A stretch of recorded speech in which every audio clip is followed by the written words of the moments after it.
the early hours of the morning, I half opened my eyes and noticed a woman sitting on my bed, watching me, reaching a hand toward me as if she wanted to touch me, as if she wanted something. And then I remembered what I had experienced on the road. The danger, the fear, the promise I had made to that spirit so it would save me. A promise I had not kept, and that the soul now wanted to collect. Good evening, community. Tonight's episode will take us out onto the loneliest, most remote roads, far from everything, with no one able to help us, at least no one human. I hope you're listening in the best of spirits, but if you're driving alone on a road like the one in this story, it might be better not to listen, to leave it for later, unless you're not afraid of becoming the next protagonist of Tales of the Night. Hello, Uriel. I'm writing to you this time from Patagonia, Argentina. I'm Chilean, though I've been living near Calafate for many years now. I arrived when the town was even smaller than it is today, before new hotels started popping up everywhere, and before tourism grew as much as it has in recent years. I work in construction, and over the years I took part in projects all throughout this area, many of them in the town of El Chalten. There we built cabins, extensions, guest houses, and some of the hotels that today receive visitors from all over the world during high season. That's why I know the roads leading there quite well, roads that become impassable in winter, and it's precisely for that reason that I've never been able to find an explanation for what happened to me. Though I have theories, which I'll share at the end, theories that I'm not sure frighten me more, or confuse me more. What I'm about to tell happened at the beginning of one winter. For those who don't know El Chalten, the town changes enormously when that time of year arrives. Businesses close temporarily, workers leave, especially in July and August, and even the road to the village becomes dangerous. At the time we were working on an expansion being done at a hotel, a practically brand new hotel, one more of the many projects appearing in those years. The place was growing fast, and every season there seemed to be new builds. That morning I had to bring some materials needed at the site before it was shut down for the season. I left early, before it was fully light. It was bitterly cold, even by the standards of the region. There was snow piled on both sides of the road. I remember going several kilometers without seeing a single person. Just the road, the mountains in the background, and that particular silence Patagonia holds in winter, when all you can hear is the frozen wind, the silence of the end of the world.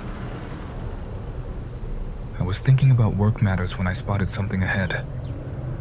A car pulled over to the side of the road, stopped as if it had broken down or slid off the edge. Next to the vehicle were 3 people, 2 young women and a young man. I thought they had been very unlucky. In summer, that would have been an inconvenience. In winter, it was another matter entirely. Depending on the weather, being stranded could turn into a life or death situation. I slowed down and pulled up beside them. I could see what had happened. The front of the car had taken a heavy impact. A few meters away lay the body of a guanaco, an animal native to the region that not infrequently crosses the road and causes exactly these kinds of accidents. There was blood in the snow, and that was when I started noticing strange details. I couldn't quite put my finger on what it was exactly, but the clothing, the colors, the backpacks, even the haircuts, didn't seem right to me. They didn't look old-fashioned exactly, but they weren't anything I recognized either. I stopped beside them and rolled down the window. I asked if they needed help. All 3 of them stared at me and said nothing. I remember that sensation clearly because it was very uncomfortable. I figured maybe they hadn't heard me, or didn't speak Spanish, or were in shock from the accident. Then the young man spoke, in what sounded to me like a Colombian accent. "Where did you come from?" he asked. I pointed down the road behind me. "What do you mean, where from?" "From the road." All 3 of them turned and looked down the road. Then they looked back at me. The reaction was so strange I've never forgotten it. They seemed confused, but also frightened. It was one of the girls who responded, her eyes still on the road. No, you weren't coming from that direction. I laughed a little, thinking it was some kind of joke. I told them I had just come down that road and had been watching them from a distance for a while. The other girl, the one who hadn't spoken, was completely pale. I remember actually thinking she might be sick, or that she had been exposed to the cold for too long. I asked if they were all right, what had happened, if they needed help. They told me the animal had run out in front of them and the car wouldn't move, though at least the heating still worked. Up to that point, it all seemed normal. But then the strange part came, because they insisted that during the entire time they'd been there, not a single vehicle had passed. Not one person had come down that road. I told them that in spite of the time of year, that was impossible. There were still people going to El Chalten, still people coming out of it. I had just come from that direction, and had passed people I knew going the other way. The three of them exchanged glances, and went silent. I told them I had to continue to the worksite to drop off something urgent, but that I would let someone know to come back and help them. The young man nodded. The girls said nothing. When I pulled away, they were still watching me. I checked the rearview mirror several times as I drove off. All three of them remained next to the car, motionless, as if waiting for something else to happen. I reached the site still thinking about it. I told my coworkers what had happened, and one of the workers mentioned he was about to head back to Caliphate anyway. He could even tow them if needed, clearly thinking he'd charge them for the rescue. I asked him to go help. I felt guilty for not having stayed with them or found some other way to assist. I described the car well, though I realized I couldn't tell him the make or model. It hadn't been anything I recognized. My friend left. A little while later, he called me. The first thing he asked was whether I was sure about the location. I told him I was completely certain. There's no way to get confused on a road like that. Well, there's nothing there. I just drove through. I stopped. There's nothing. No sign that a car pulled over. Nobody's been out here. I thought maybe he had the wrong stretch of road and described the location again. The straight section, the hill, the guanaco carcass that had to still be there, the blood in the snow. But his answer was exactly the same. No car, no signs of an accident, no signs of any people, no trace that anyone had been there at all. Nothing. I remember standing there for a moment staring at my phone, not knowing what to say. Because even if they had somehow managed to fix the car and drive away, even if someone had come and helped them, there should have been something left behind. Footprints in the snow at the very least. But there was nothing. That afternoon when I came back through, I checked the spot carefully, and my coworker had been right. There was nothing. For a long time, I tried to find a logical explanation. I thought I might have mixed up the location, or that somehow I was misremembering the details. I thought maybe I had seen them at a different point on the road and then confused my memories. But none of those explanations ever fully satisfied me. The strangest thing is that over the years, what unsettles me least is the disappearance of the car, or even the fact that no trace was found afterward. What I keep coming back to are their faces, the expressions they had when they saw me appear. Because when they asked where I had come from, they didn't look like people who had just found help in the middle of an empty road. They looked like people who had just encountered something strange, something paranormal. And after all these years, one thought keeps coming back to me. What if, for a moment, I had slipped into a time that wasn't yet mine? What if I had been the one interpreting it all wrong?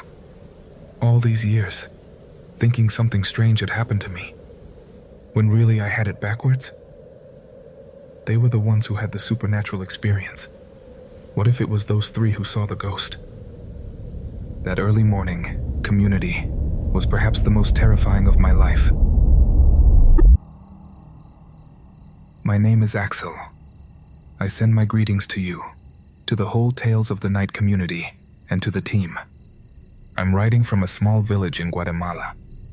That night it was around 3 in the morning when my son, who was barely 2 years old at the time, woke us up crying in a way that didn't sound right.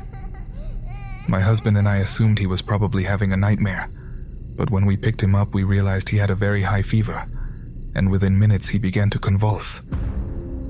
To this day, that remains one of the worst images I carry in my memory. Where we live, there are no nearby hospitals, no pharmacies open in the middle of the night. When an emergency happens, the only option is to drive to the nearest town, several kilometers away along the highway. My husband stayed home with the child while I went out to find medicine. I remember grabbing my motorcycle keys almost without thinking. The only thing on my mind was getting there and getting back as fast as possible. That night was particularly dark. There was no moon, and the mountains surrounding the road were barely visible as enormous shadows on either side.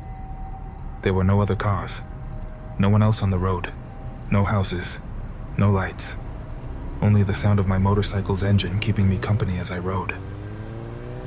With all the worry weighing on me, I was barely paying attention to what was around me. My mind was busy conjuring increasingly terrible scenarios about my son's condition. That's why the shock was so great when, coming around a very sharp curve, I felt something cross in front of me. It all happened in a fraction of a second. I couldn't make out whether it was a person or an animal. The only thing I remember clearly is a face.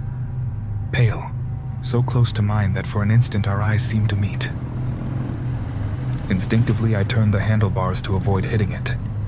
The motorcycle skidded several meters across the pavement before coming to a stop. The engine cut out, and suddenly everything went quiet. I stayed still for a few seconds, trying to catch my breath, checking whether I had been hurt. Then I looked around. I expected to find someone injured on the side of the road. I expected to hear footsteps, a moan, a voice, any sign that I had truly been about to run someone over. But there was nothing. Not even the certainty of having seen something real. Only the darkness surrounding me completely. As I tried to make sense of what had just happened, I spotted two streetlights in the distance, illuminating a straight section of road. And there I was able to make something out. A shadow, a silhouette that, the longer I looked, the more it took shape. Slowly I could make out a slender figure, then long hair, then white clothing. It was a woman. She was standing several meters away, beneath the yellowish glow of the streetlights. And the strangest thing was the way she was moving toward me. She didn't appear to be walking. She wasn't swinging her arms or taking steps the way a person normally would. It's hard to explain, but I can say that even though her feet moved slowly, she was advancing quickly. She seemed to be gliding along the ground. I tried to convince myself there was a logical explanation. Maybe the darkness was making me see things that weren't there, or maybe the fear for my son was affecting me more than I wanted to admit. But none of those explanations worked, because the woman kept coming.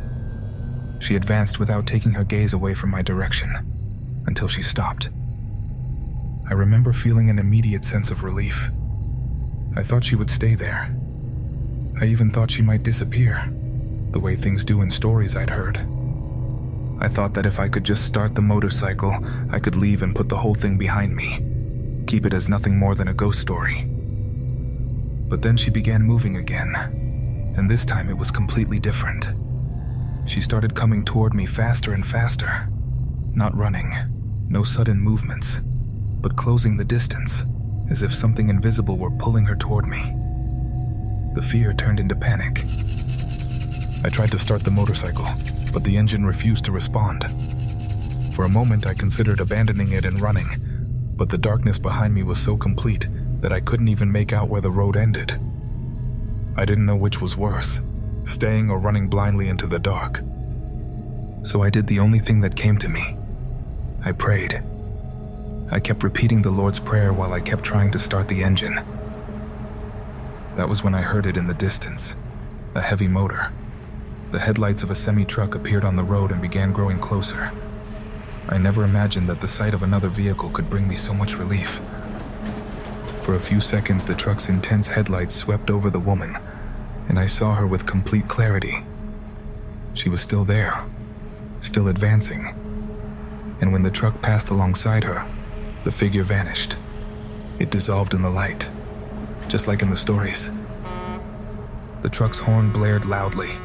The driver slowed down and shouted something I didn't fully catch, though I gathered he was reprimanding me for having my motorcycle lying across the road. His voice snapped me back. I tried to start the motorcycle again, and this time it started on the first try, as if nothing had ever been wrong with it. I looked one last time at the spot where I had seen the woman. There was no one there. Not a shadow, nothing. For a moment I considered turning back home, but my son needed me. So I continued on to the pharmacy, got the medicine, and returned as fast as I could. Thankfully my son recovered, and it all ended as a tremendous scare. But I have never been able to forget what happened that night. In time I told my husband the story, though I don't think he ever fully believed me. He says I was probably tired, nervous, and desperate to get to the pharmacy. That maybe my mind blended the fear with the shadows on the road. And perhaps he's right, because the truth is, I can't prove that what I saw was real, beyond the trauma it left inside me forever. Tales of the Night since 2020, when during the pandemic I discovered the podcast. I listened without stopping until I had caught up, and now I wait eagerly for every new episode. I'll take this opportunity to say that I enjoy them so much that 30 or 40 minutes per episode always feels far too short. My story isn't very long or especially terrifying, but it happened, curiously enough, because of the influence your program and all those horror stories have had on me. On February 14th, 2026, my boyfriend and I decided to take a weekend trip to Cafayate, a small town surrounded by hills in the province of Salta, very close to Tucumán. The drive was supposed to take 4 hours at most. It ended up taking 11. My boyfriend's car is a fairly old Renault 12. It wasn't unusual for it to have its quirks, but that day it seemed determined to put us to the test. The engine kept overheating. It would cut out without warning, and several times it refused to start again after very brief stops. We dealt with each problem as it came, moving slowly and listening for any strange sound. But around 5 in the afternoon, the worst happened. While we were making our way through a section of sharp, dangerous curves, the front left wheel came off. My boyfriend explained to me afterward that a metal piece that held it in place had broken. Something very uncommon, and we had no way to repair it. Fortunately, we had stopped at a curve that allowed some visibility in both directions, so other vehicles could see us with just barely enough time to steer around us. Even so, we were completely stranded. No house nearby, no businesses, no phone signal. The nearest place we could remember was 20 or 30 minutes by car, impossible on foot. After a while, a man finally stopped at the curve and offered to take my boyfriend to a nearby town to find a mechanic, and that was how I ended up alone. I remember the feeling perfectly. The afternoon was disappearing behind the hills. I had no signal on my phone. I didn't know how long my boyfriend would take or whether he would find the help we needed. There was nothing to do but wait, and be afraid. Very afraid of being there alone. The night fell on top of me while I sat inside the car trying to hold back the anxiety. I remembered something I had heard in several stories. The souls of purgatory. I never said a word aloud, but inside my head I thought, souls of purgatory, help us solve this problem and get home safely. In return, tonight I will pray for you. I never told anyone about that request, not even my boyfriend. 30 minutes later, he came back with a mechanic. Between the two of them, they managed to repair the car, and we continued the journey. After another very long stretch of road, we finally arrived in Cafayate around 11 at night. We were exhausted. What was supposed to be a romantic getaway had turned into an endless day of problems and worry. We showered and went to bed. I fell asleep almost immediately, or at least I thought I did, because at some point I felt that someone was beside the bed. I opened my eyes. Next to me was a woman. She was slender, with short, slightly disheveled hair. She stood completely still, watching me without stopping. I remember especially one of her hands. She had it extended toward me, as if she were about to touch me, as if she wanted something. I sat up with a jolt. The figure disappeared. I looked around the room and there was no one there. My boyfriend was lying beside me scrolling on his phone. I tried to convince myself it had been the exhaustion and nothing more. After all, we had been under stress for hours. I had spent a good part of the afternoon crying, and I was completely worn out. So I lay back down. But I couldn't sleep. Something was keeping me unsettled. I don't know how long passed before I felt the need to look toward the wardrobe standing in the darkest corner of the room. When I looked, I saw another silhouette, that of a man. He too was standing completely still. He was unclothed and appeared to be watching me. And it was exactly at that moment that I heard my boyfriend say a single word. Souls. I felt the blood drain out of me. I turned to him immediately and asked what he had said. He answered with something else I can't remember. He was talking about something completely unrelated.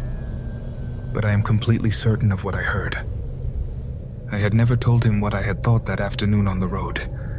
I had never mentioned the promise. I had never spoken to him about the souls of purgatory. And yet that was the word I heard come out of his mouth while I was looking at that figure in the darkness. And then I remembered everything. The road, the fear I had felt, what I had asked for, my promise. And I understood something that until that moment I had completely forgotten, or perhaps hadn't wanted to see. I had asked for help, and I had received it, but I hadn't held up my end. I sat up in bed and prayed.